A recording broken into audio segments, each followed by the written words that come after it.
Kabajamtootaa fi hordoftoota keenya odeessaalee waqtawaa isiniif qabannee dhufneerra. Hanga xumura qophii keenyaatti nu waliin turaa jechaa bal'ina isaanii dursuun hangafoota isaanii isinitti himna. Godina Harargee Bahaatti kaabinoonni jiraattota godinichaa irraa ajaja fudhachuun rakkoo cimtuu geessaa jiraachuu himan.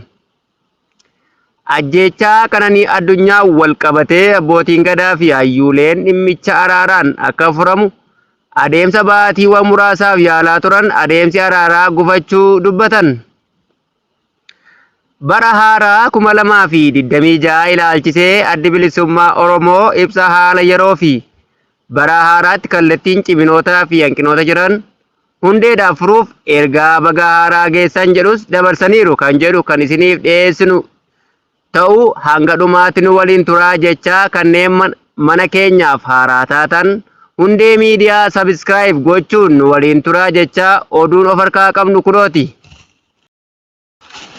Ajjeechaa Qananii Addunyaa wal qabatee abbootiin gadaa fi hayyuuleen dhimmicha araaraan akka furamu adeemsi baatiiwwan muraasaaf gochaa turan gufachuu dubbatan. Kaadhimaan Qananii Artisti Andu'aalem Gosaa ajjeechaa isheen shakkamee manni murtii dhimma isaa ilaalaa ture.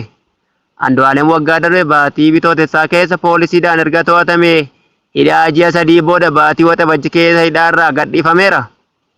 Weellisichi sababa abbaan alangaa yeroo kennameefitti himata hin banne mirga wabii qarshii 50,000 kaffaluun gadhiifamuu abukaatoon isaanii yeroos dubbatanii turan. Maatiin Qananii ammoo wabiin gadhiifamuu isaatti gammachuu hin qaban. Ajjeechaa isaaf isuma shakkuu jedhame. Artisti Andu'aalem jalqabumaa shamarree Qananii erga du'uun ishee ibsame booda du'uu ishee keessaa akka harka hin qabne waaqataa ture. Maatiin shamarree kanaa ammoo intalli keenya harka namaan malee ofitti miidhaa dhaqqabsiifteet jennee hin yaadnu jechuun dubbatu. Dubbiin kun akka sirna gadaa Oromootiin akka ilaalamu akka nuu kennan gaafanne. Qaamni lachuu dubbii tana gadaa Odaa Bultumee fi gadaa Oromoo Tuulamaatiin akka ilaalamu hayyamaa ta'e ilaalaa turree jedhan. Gaaddisa sadii teenye kana irratti dubbii ijoo gara xumuraatti nu fiddu dubbii dhugaa qabdu erga agarree gaaddisa duraa miccataa fi machaaraatti ilaalaa turre gaaddisa arfaffaa cirootti beellamannee jedhu. Gaaddisa arfaffaa kana irratti kan shakke abbaan ilmee duutee Addunyaa Waaqoo gaaddisaa nurraa jigse nurraa hafe jechuun dubbatu. Kuni akka lakkoofsa Itoophiyaatti baatii Onkololeessaa 2018 keessadha. Abbaan intalaa erga gaaddisaa hafe booda gaaddisa 2 teenyee jirra jedhu abbaan gadaa Goobanaa Hoolaa. Namni harka xuraa'e akkamittiin gumaa baasa jechuun hawaasni godinaalee Oromiyaa keessaa komii kaasaa jiru. Dhimma ajjeechaa Qananii Addunyaa irratti wanti ifa hin taane namni tokko erga nama sana ajjeesuun amaneen booda gumaan raawwata. Osoo hin ajjeesin warri gumaa nyaates, warri gumaa mures, warri gumaa baases harka isaaniirra dhiigatu jira. Osoo hin ajjeesin gumaa nyaachuun gumaa mana ofiitti waamudha. Osoo hin amanin gumaa muruun seera Oromoo yookiin seera gadaa keessa hin jiru. Harka dhiqaa kan jedhamu jaarsoliin gamaa gamanaa aanteen warra du'ee fi warra ajjeesee halaalatti walitti dhufuun gidduu abbootii gadaa yookiin abbaa bokkuutu dubbii bitaa fi mirgaa dhagaa. Dogoggora ajjeese moo beekeeti ka jedhu jechuudha. Kun ifaa erga ba'ee harka dhiqan raawwata. Yoo morme yookaan hin ajjeesne ta'e lukti darbee kakuu raawwata. Asitti wanni hubatamuu qabu luka jechuun fira aantee nama ajjeesee sanaatu yakkamicha qoratee gumaa baasa. Yoo amanuu dide lukatu darbee kakata. Erga lukti Andu'aalem Gosaa osoo hin qoratin osoo hin kakatin waanuma maallaqa qabaniif gumaa baasure jechuun hawaasni naannichaa komataa jiru. Hawaasa baay'ee guungumsiiseera. Qe'ee warra Habooliiban keessaa kan kun hin jiru. Gumaan maallaqaan hin sharafamu. Haqatu barbaadama malee jechuun hawaasni cufti komataa jiru. Maatiin Qananii gumaa wal bitu jedhamu irraa hafan erga ta'e eenyu wajjin harki dhiqama. Gumaa baasuun akkamiin akka raawwatamu abbootiin gadaa jedhaman kun waan dubbii gara dabarsan fakkaatu. Sirna kakuu kan raawwatamu abaarsa kaakilee 7 kan keessaa hin baane erga dhugaa jallisuu jedhanii kakatanii booda dhoqqee loonii abidda qoree qabatanii sirna kakuu jaarsolii yookiin abbootiin gadaa kakatu. Kan sirna kakuu raawwatu jaarsa lubaa yookaan nama gadaa ilma isaa argedha. Guyyaa torba mana bulee qorata. Kormi bitamee qalama. Saanqni reeffaa ni qophaa'a. Uffanni reeffaa ni bitama. Balbalaan hin seenamu. Boruun uree seena yookiin ba'a. Yoo amane maallaqa illee qabaate sansalata harkatti maratee taa'ee kadhata. Maallaqa sana immoo warri kennuu fi lafa kaa'aaf malee harkatti hin kennu. Ajjeechaa Qananii Addunyaan wal qabatee abbootiin gadaa fi hayyuuleen dhimmicha araaraan akka furamu adeemsi baatiiwwan muraasaaf gochaa turan gufachuu dubbatan. Kaadhimaan Qananii Artist Andu'aalem Gosaa ajjeechaa isheen shakkamee manni murtii dhimma isaa ilaalaa ture. Andu'aalem waggaa darbe baatii bitootessaa keessa poolisiidhaan erga to'atamee hidhaa ji'a 3 booda baatii waxabajji keessa hidhaarraa gadhiifameera. Weellisichi sababa abbaan alangaa yeroo kennameefitti himata hin banne mirga wabii qarshii 50,000 kaffaluun gadhiifamuu abukaatoon isaanii yeroos dubbatanii turan. Maatiin Qananii ammoo wabiin gadhiifamuu isaatti gammachuu hin qaban. Ajjeechaa isaaf isuma shakkuu jedhame. Artist Andu'aalem jalqabumaa shamarree Qananii erga du'uun ishee ibsamee booda du'uu ishee keessaa akka harka hin qabne waakkataa ture. Maatiin shamarree kanaa ammoo intalli keenya harka namaan malee ofitti miidhaa dhaqqabsiifteet jennee hin yaadnu jechuun dubbatu. Dubbiin kun akka sirna gadaa Oromootiin akka ilaalamu akka nuu kennan gaafanne. Qaamni lachuu dubbii tana gadaa odaa bultumee fi gadaa Oromoo tuulamaatiin akka ilaalamu hayyamaa ta'e ilaalaa turree jedhan. Gaaddisa sadii teenye kana irratti dubbii ijoo gara xumuraatti nu fiddu. Dubbii dhugaa qabdu erga agarree gaaddisa duraa miccataa fi machaaraatti ilaalaa turre. Gaaddisa arfaffaa cirootti beellamannee jedhu. Gaaddisa arfaffaa kana irratti kan shakke abbaan ilmee duutee Addunyaa Waaqoo gaaddisaa nurraa jigse nurraa hafe jechuun dubbatu. Kuni akka lakkoofsa Itoophiyaatti baatii Onkololeessaa 2018 keessadha. Abbaan intalaa erga gaaddisaa hafe booda gaaddisa 2 teenyee jirra jedhu abbaan gadaa Goobanaa Hoolaa. Namni harka xuraa'e akkamittiin gumaa baasa jechuun hawaasni godinaalee Oromiyaa keessaa komii kaasaa jiru. Dhimma ajjeechaa Qananii Addunyaa irratti wanti ifa hin taane namni tokko erga nama sana ajjeesuun amaneen booda gumaan raawwata. Osoo hin ajjeesin warri gumaa nyaates, warri gumaa mures, warri gumaa baases harka isaaniirra dhiigatu jira. Osoo hin ajjeesin gumaa nyaachuun gumaa mana ofitti waamudha. Osoo hin amanin gumaa muruun seera Oromoo yookiin seera gadaa keessa hin jiru. Harka dhiqaa kan jedhamu jaarsoliin gamaa gamanaa aanteen warra du'ee fi warra ajjeesee halaalatti walitti dhufuun gidduu abbootii gadaa yookiin abbaa bokkuutu dubbii bitaa fi mirgaa dhagaa. Dogoggora ajjeese moo beekeeti kan jedhu jechuudha. Kun ifa erga ba'ee harka dhiqan raawwata. Yoo morme yookaan hin ajjeesne ta'e lukti darbee kakuu raawwata. Asitti wanni hubatamuu qabu luka jechuun fira aantee nama ajjeesee sanaatu yakkamicha qoratee gumaa baasa. Yoo amanuu dide lukatu darbee kakata. Erga lukti Andu'aalem Gosaa osoo hin qoratin osoo hin kakatin waanuma maallaqa qabaniif gumaa baasuu jechuun hawaasni naannichaa komataa jiru. Hawaasa baay'ee guungumsiiseera. Qe'ee warra haboo liiban keessaa kan kun hin jiru. Gumaan maallaqaan hin sharafamu. Haqatu barbaadama malee jechuun hawaasni cufti komataa jiru. Maatiin Qananii gumaa wal bitu jedhamu irraa hafan ergatee eenyu wajjin harki dhiqama. Gumaa baasuun akkamiin akka raawwatamu abbootiin gadaa jedhaman kun waan dubbii gara dabarsan fakkaatu. Sirna kakuu kan raawwatamu abaarsa kaakilee 7 kan keessaa hin baane erga dhugaa jallisuu jedhanii kakatanii booda dhoqqee loonii abidda qoree qabatanii sirna kakuu jaarsolii yookiin abbootiin gadaa kakatu. Kan sirna kakuu raawwatu jaarsa lubaa yookaan nama gadaa ilma isaa argedha. Guyyaa 7 mana bulee qorata. Kormi bitamee qalama. Saanqni reeffaa ni qophaa'a. Uffanni reeffaa ni bitama. Balbalaan hin seenamu. Boruun uree seena yookiin ba'a. Yoo amane maallaqa illee qabaate sansalata harkatti maratee taa'ee kadhata. Maallaqa sana immoo warri kennuu fi lafa kaa'aaf malee harkatti hin kennu. Akka seera Oromootti lukkuullee yoo ajjeefte gumaa baasta jedhama. Dhala namaa ajjeesuu mitiitii jechuudha. Lukkuu kana ajjeesuu kee erga amantee booda lukkuu kana kan dhiifama gaafattuuf ajjeesuu kee yoo amante qofa. Innis lukkoota hedduu walitti qabdee sagalee baastee lukkuuwwan nana aantee keessan ajjeeseera gumaan irraa fuudhaa jechuun midhaan itti facaaftee midhaanicha nyaachisuun erga nyaachisanii booda harka dhiquu jedhama. Kun seera gumaati. Diddu dhugaa malee lukkuu ajjeeste lukkuun siin hortu jedhama. Goonni horii hundaas adeemsuma kanaan of keessaa qabu jedhama. Dhaamsa adda bilisummaa Oromoo bara haaraa 2026 ilaalchisee ciminoota jiran, hanqinoota jiran akkasumas wantoota haaraa ta'an qabatee as ba'eera. Miseensonni, hooggantoonni fi qondaaltonni ABO qabsaa'onni bilisummaa Oromoo cufti, deeggartoonnii fi firoonni qabsoo bilisummaa Oromoo, uummanni Oromoo bal'aa fi lammiileen Oromiyaa waa hunda dura baga bara haaraa 2026 nagaan geessan. Waliinis geenye jechuun hawwii qabnu dabarsina jechuun addi bilisummaa Oromoo ifatti ibse.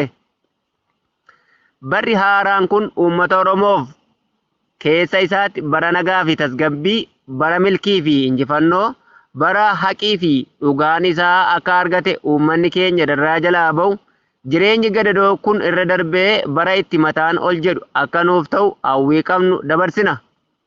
Barri moofaan gaariis ta'u hamaa, rakkoos ta'u bal'oo qabatee yoo darbu, isa haaraati ammoo abdii haaraa irraa kaatuun waanuma jirudha jechuun himan.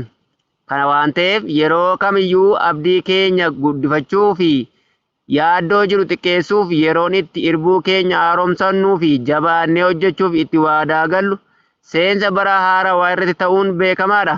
Kanaaf irbuu keenya yoomillee haarawaan abdiin keenyas guddaa ta'uu walirratti dubbannaa jechuun abdii qaban ifatti dubbataniiru. Dhaaba keenya adda bilisummaa Oromoo fi qabsoo bilisummaa Oromoo dhaabicha hoogganuuf barri xumurre kun akkuma baroota darbanii kana keessatti injifannoolee siyaasaa gonfataman gufuulee yookiin hidhaaleenis itti mul'atan darbeedha. Dhiibbaan mootummaa bilchiginnaan dhaaba keenya adda bilisummaa Oromoo irratti geessisamu bara 2025 xumurree kana keessaa akkuma baroota darbanii itti fufuun dhugaa dirree irratti mul'atudha. Addi bilisummaa Oromoo sodaa fi bir'annaa tokko malee bilisummaan hojii siyaasaa akka hin geggeessine danqaaleen duraan turan itti fufuun malee hin dhaabbanne hidhaan miseensotaa fi deeggartoota keenya irratti geggeeffamus akkasuma.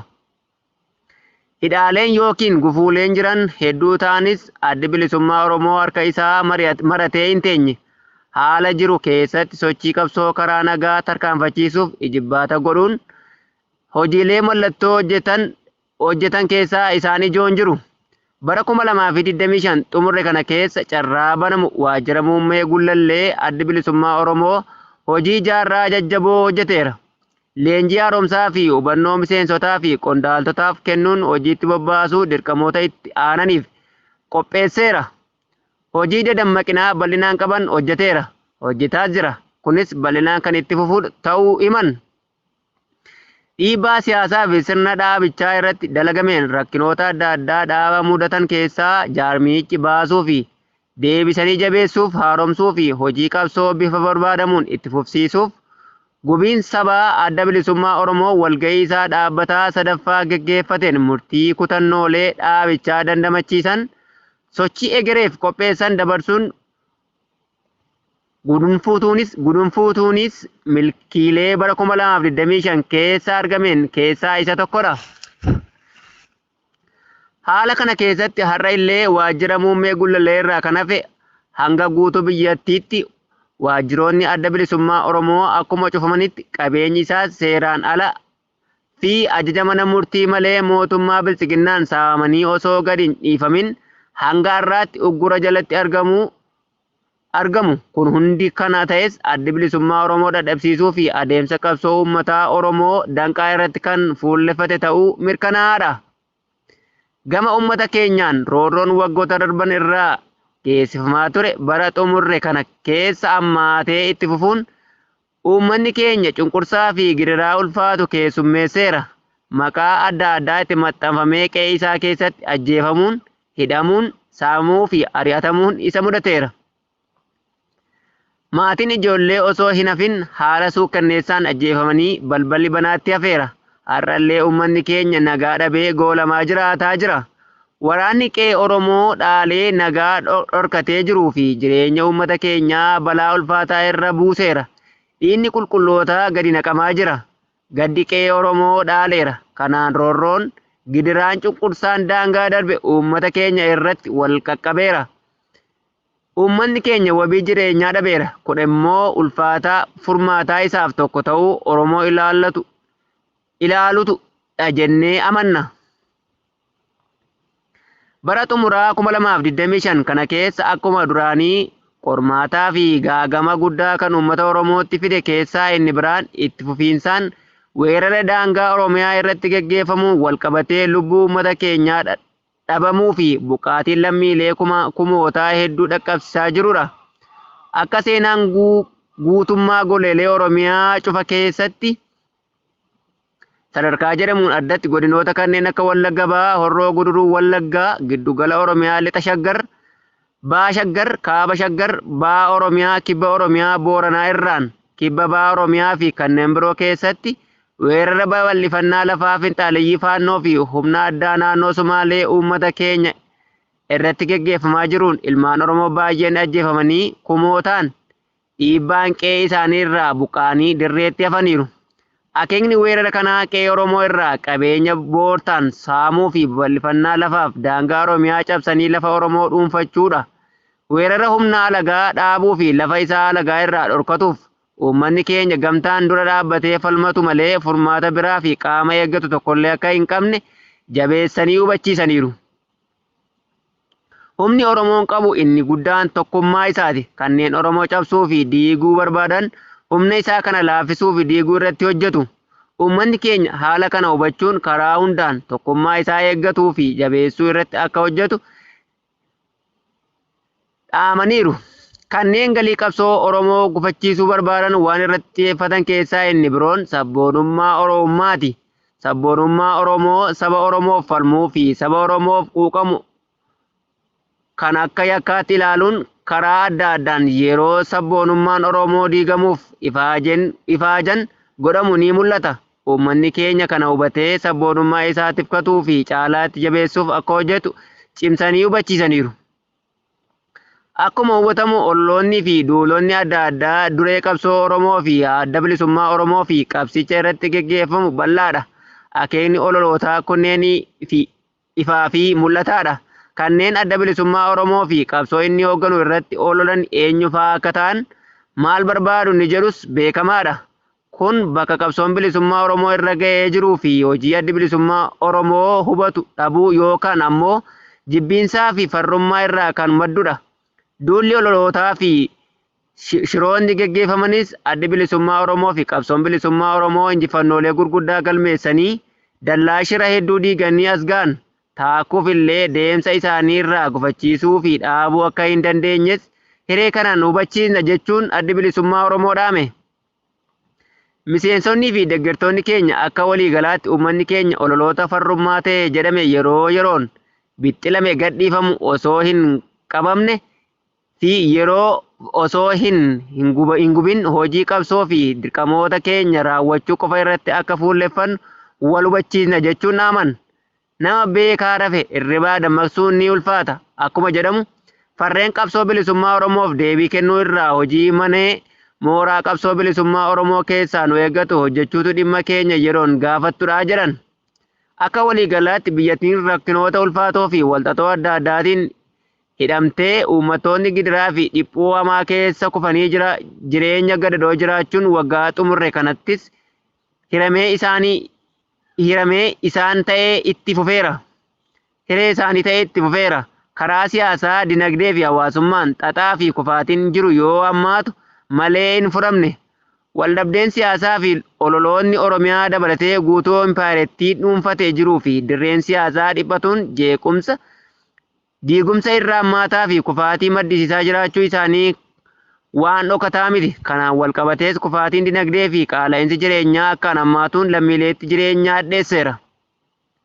Mootummaan bilchiginnaa aangoo isaa cimsatuuf dhiibbaa fi ukkaamsaa babal'isuu mirga lammiilee sarbuun yakka raawwatu malee dhibdee siyaasaa fi maddoota rakkinaa karaa qaroomeen dhugaan furuuf hanga ammaa murannoo qabu hin argamsiisne. kun ta'uu irraa hubatanii caalu karaa siyaasaa, dinagdee fi hawaasummaa dabalaa jira. Mootummaan Biltsiginnaa dhibdee siyaasaa biyya kanaa hudhee qabe. Boora'insa siyaasaa nagaa biyya irraa fageesse kanaaf qulqullummaan gadi taa'ee qaamota dhimma ilaalu waliin marii nagaa furmaata waaraa argamsiisu akka geggeessu Adda Bilisummaa Oromoo irra deddeebiin yaamicha isaa haaromsa. Achiin geenyaan tika hin taatu akkuma jedhamu dibbee sobaa fi sossobaan kabeebsaan fakkeessaa fi haasaan miidiyaa irra dhibdee biyya kanaa hin furu jennee amanna. Addi Bilisummaa Oromoo ABO'n haala walxaxaa fi ulfaataa akka dhaabaatti ta'ee ka uummanni Oromoo fi lammiileen Oromiyaa keessa darbanii fi jiran gidiraa fi roorroo keessaa ba'uuf furmaanni kaayyoo qabsoo bilisummaa Oromoo dimokiraasii fi walqixxummaa fi baasuuf qabsoo keenya jabeessuun daandii filannoo biraa hin qabne ta'uu hubachiisa. Roorroo fi gidiraa gaagama akka sabaatti nu irra gahaa jiruuf osoo hin jilbeenfanne tokkummaa keenya walitti jabeessinee hojjechuun biyya keenya irratti nagaan jiraachuuf warraaqnu irra deebinee dhaabna jechuun Adda Bilisummaa Oromoo dhaame. Qabsaa'onni miseensonnii fi deeggartoonni Adda Bilisummaa Oromoo keessaa fi alatti argamtan dirqamni qabsoo fi hidhaan fuula keenya dura jiru akkaan jabaa ta'uu hubattanii jaarmiyaa keessan daran cimsuu, tiksuu fi dirqama dhaabaa dachaan ba'atuuf akka sossootan karaa barbaachisu maraan dhaaba keessan akka jabeessan cina dhaabbattan hiree kanaan isin hubachiifna. Ammas irra deebi'uun barri haaraan kun uummata Oromoo bal'aa fi lammiilee Oromiyaa maraaf bara ajjechaa roorroo fi gidiraan irraa dhaabbatu haqnii fi dhugaan barootaaf awwaalame bakka argatee uummanni keenya mataa ol qabatee biyya isaa irratti bilisummaan Oromiyaa nagaa fi tasgabbii qabdu keessa jiraatu akka taatu hawwii qabnu dabarsina jechuun bara milkii fi injifannoo nuuf haa ta'u jechuun Addi Bilisummaa Oromoo ifaan labse. Injifannoon uummata bal'aaf Adda Bilisummaa Oromoo muddee 31/2025 Finfinnee. Egaan kabajamtootaa fi hordoftoota hundee miidiyaa bakka jirtan maratti nageenyi keenya isin haa qaqqabu jechaa odeeffannoo har'aaf qabanne kanaa gammaa ture. Waan nu waliin turtaniif galatoomaa jechaa hanga odeeffannoo biroo walitti deebinutti nagaatti.